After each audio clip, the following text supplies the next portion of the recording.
साथियों नमस्कार, मैं हूं सौरभ और आप सब देख रहे हैं अपना यूपी। अभी हमारे साथ कैमरे के फ्रेम में सौरभ मिश्रा मौजूद हैं। ये दल बदलते रहते हैं, इनके ऊपर सबसे बड़ा आरोप है और ये किसी भी वक्त कुछ भी बोल देते हैं, कभी सांसद को लेकर के, कभी किसी मामले को लेकर के। आज हमारे साथ मौजूद हैं। बहुत बहुत स्वागत है सर, कैसे हैं आप? बहुत बहुत धन्यवाद। आपने जो पहला परिचय ही दिया वही मुझे लिए बहुत बड़ा परिचय है। हाँ। और मुझे लगता है कि सच अगर दर बदलने का होता है तो मैं सच ही बोलूँगा। हाँ। आप कितना भी आरोप लगा लीजिए, दल बदलते हैं कि नहीं आप? नहीं, दर नहीं बदलते हैं, बदल देते हैं दर को। कभी आप बीजेपी में रहते हैं, कभी आम आदमी पार्टी में रहते हैं। पार्टी से मेरा कोई वास्ता ही नहीं है। पार्टी कौन सी पार्टी? हाँ। हम तो राम भुआल को लपेट देते हैं। हाँ। हम तो माननीय विनोद सिंह के ऊपर भी सवाल कर लेते हैं। हम तो सबके ऊपर सवाल करते हैं। हम कौन सी पार्टी के हैं? जो पार्टी के दलाल चापलूस लोग हैं, आप उनसे ये सवाल करिए। मैं तो किसी पार्टी का न कोई सदस्य हूँ, न कोई कार्यकर्ता हूँ, न मैं इनके कभी कार्यक्रम में जाता हूँ। अच्छा सौरभ जी, आपको पता है आपके पीठ पीछे लोग क्या क्या बोलते हैं? जानकारी तो होगी ही आपको। जो अच्छा काम करेगा उसी के तो खिलाफ बोलेंगे। फील्ड में हूँ तभी तो बोला जा रहा है। अगर फील्ड में ही ना रहूँगा लोग बोलेंगे क्यों जो है मेरे खिलाफ? कुछ तो कर रहा हूँ। बेबाकी के साथ सभी सवालों का जवाब देना जानते हैं सौरभ मिश्रा, लेकिन जो सच्चाई है उसको आप बदल नहीं सकते। इस चीज़ को आप मानिए। जो कहते हैं इस आधी पे पर ना तौला जाएगा। जो इस बात से खुश हैं कि हमसे लव ना खोला जाएगा, उनसे जाके कहिएगा कि हम तूफानों से डरा नहीं करते हैं, कातिल को मरते दम तक कातिल बोला जाए। महाराज शायरी भी बोलने लगे अब। अरे भाई, मैं कह रहा हूँ ना कि सच बोलना मेरी आदत है, सच के साथ खड़ा होना मेरी आदत है। और अगर अपराध होगा, अगर जुल्म होगा और अगर गलत होगा तो जनपद के अंदर में चाहे कोई लोग आए या ना आए, लेकिन आपको ये सौरभ मिश्रा, आप सभी का भाई, हमेशा क्षेत्र में ही दिखेगा। आपकी उस विरोध के खिलाफ आवाज उठाती दिखूंगा मैं।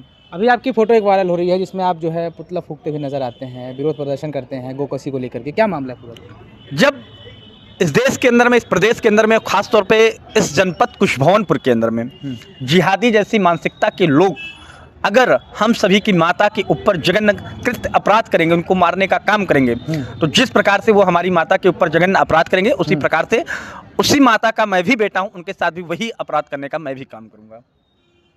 क्या लग रहा है आपको कि ये सारा प्रकरण बदल क्यों नहीं रहा? ऐसी सारी चीज़ें क्यों हो रही हैं? भारतीय जनता पार्टी की सरकार भी है। बिल्कुल, भारतीय जनता पार्टी की सरकार है। मैंने आपसे पहले भी बता दिया कि मैं किसी पार्टी का नहीं हूँ। जो गवर्नमेंट भारतीय जनता पार्टी जो ये बार बार कहती है कि गौ की हितैषी है, उसी पार्टी के अंदर में अगर इस प्रकार के क्राइम हो रहे हैं, बिल्कुल हम लोगों को सोचने का विषय है। और हम सभी के जो शंकराचार्य हैं, अभियुक्तानंद सरस्वती जी महाराज, उनके द्वारा जिस प्रकार से इस आवाज़ को प्रमुखता से उठाया जा रहा है कि गौ हत्या पर प्रतिबंध लगाना चाहिए, तो यही भाजपाई है, उनका विरोध कर रहे हैं। तो ये जो दोहरा चरित्र है, ये बहुत चिंतनीय का विषय है। और खासतौर पर जनपद के अंदर में जिस प्रकार से गौ हत्याएँ बढ़ रही हैं, इस पर रोक लगाने की भी हम सभी को, समाज को जरूरत है। गाय को राष्ट्रमाता कहने की बात शंकराचार्य जी कह रहे थे। बीजेपी की सरकार है, खास करके अपने आप को हिंदू पार्टी कहती है, तो ये लोग क्यों नहीं कर रहे हैं भाई? बिल्कुल अच्छा सवाल है। और मुझे लगता है कि भारतीय जनता पार्टी के लोगों को इस चीज़ को सोचना चाहिए। और अगर नहीं सोचते हैं तो 2027 में तख्ता पलटा जाएगा, क्योंकि राजा कई दिन तक वो राजा नहीं बन सकता है। और आप आए हैं तो गौ माता को राज्य माता के लिए ही बनाई गई है सरकार। इस देश को हिंदू राष्ट्र घोषित करने के लिए ही आपको बनाया गया है। राम मंदिर के लिए ही आपको बनाया गया है। बाबा विश्वनाथ धाम बनाने के ही लिए आपको बनाया गया है। मथुरा मंदिर निर्माण के लिए ही आपको बनाया गया है। यहाँ पे आपको जो खिलजी जैसे तानाशाही औरंगजेब जैसे लोग रहे, जो शासनकाल वो रहा, वो शासनकाल चलाने के लिए आपको नहीं बनाया गया है। तो आप जो सनातन संस्कृति है, जो हिंदुत्व की राजनीति है, वो सारी परंपराओं को, वो सारी कार्यों को करने के लिए ही आपको सरकार में चयन किया गया। अगर आप इन सारी चीज़ों पे काम नहीं करेंगे तो निश्चित तौर पे इस बार का जो सनातनी है, जो हिंदू है, वो आपको फिर से कुर्सी से उखाड़ के फेंकने का आपको काम करेगा। आप असली सनातनी और हिंदू किसे मानते हैं? मुझे लगता है कि जो इंसानियत की भावना पे काम करे, जो सनातन संस्कृति के प्रति निष्ठावान रहे, उनके वो सारे कर्तव्यों का पालन करें, वही मुझे लगता है सबसे बेहतरीन हिंदू और सनातन भी है। अब तो ये चल रहा है कि हिंदू भी कई सारे बिरादरी में हो गए हैं। आप कौन से वाले हिंदू हैं? ब्राह्मण वाले हिंदू हैं कि ठाकुर वाले हिंदू हैं, एससी वाले हिंदू हैं? कौन से हिंदू हैं आप? बड़ा अच्छा क्वेश्चन आया आपका, और ये क्वेश्चन आना भी चाहिए। हो सकता है आपकी इसी वीडियो पे मुझे कई लोग गाली भी दे सकते हैं। इस समय मैं देखता हूं कि जो बाबा साहेब अंबेडकर के जो अनुयायी हैं, बात को समझने की कोशिश करिएगा, जो बाबा साहेब भीमराव अंबेडकर के अनुयायी हैं, वो बार बार अपने आप को ये डिफीट करते हुए बचते हैं कि मैं हिंदू नहीं हूं, मुझे लोग हिंदू नहीं मानते। तो यार, मैं आपके माइक पे कह रहा हूं, मैं आपको हिंदू मानने के तैयार हूं। आप आइए तो हिंदू वाला काम तो करिए। आइए तो आप मंदिर में चंदन तो लगाइए, चुरकी तो रखिए, आप वो सारी गतिविधियां करिए। मैं आपको हिंदू मानने के लिए तत्काल प्रभाव से तैयार हूं। तो मुझे लगता है कि हिंदू धर्म इस देश का, इस समाज का सर्वश्रेष्ठ, सबसे पुराना और सबसे बढ़िया धर्म है। शंकराचार्य जी की भी बात आपने कर ली।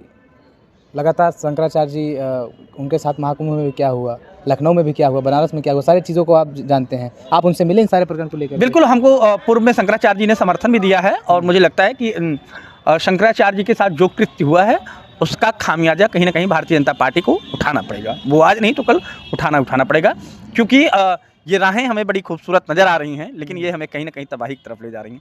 तो याद रखें, भारतीय जनता पार्टी के कार्यकर्ता के लोग और ये जो जिहादी मानसिकता के लोग बैठे हुए हैं मौजूदा में, वो भी इस चीज़ को समझ लें कि अब सोया हिंदू जाग चुका है।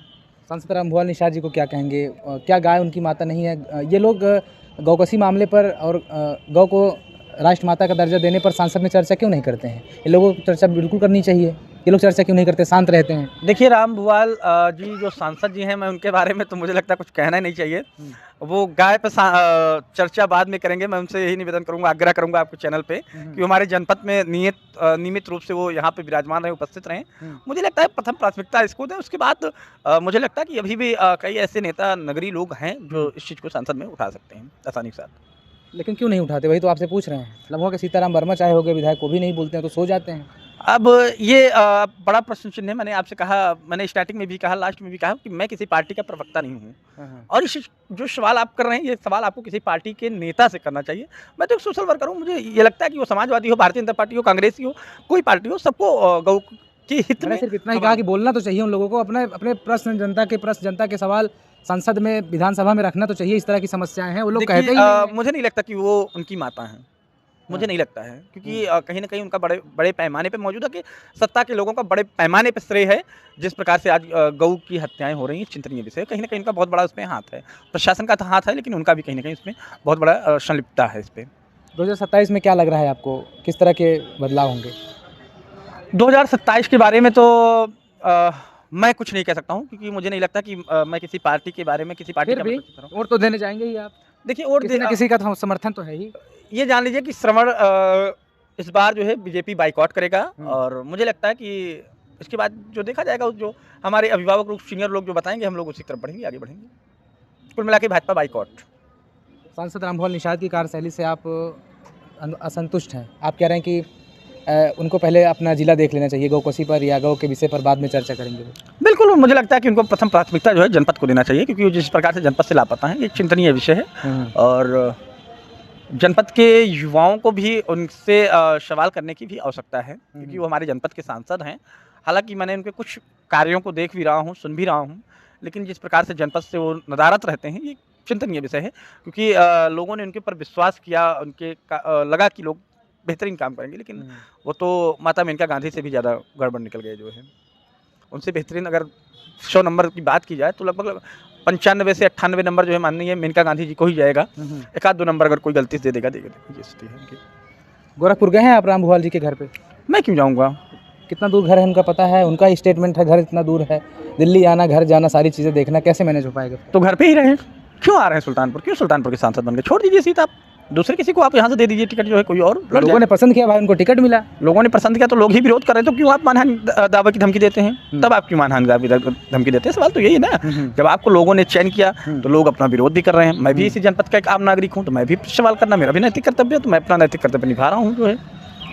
आगे तक कहाँ तक जाने का प्रयास है आपका? लड़ाई कहाँ तक लड़िएगा इस गौकसी मामले को लेकर के? लड़ाई तो अभी शुरू हुई है। अभी तो मुझे लगता है कि उन जिहादियों को उनकी औकात याद दिलानी है। जिस प्रकार से वो हमारी माँ के साथ कत्ल कर रहे हैं, याद रखें कि उनकी भी माँ है।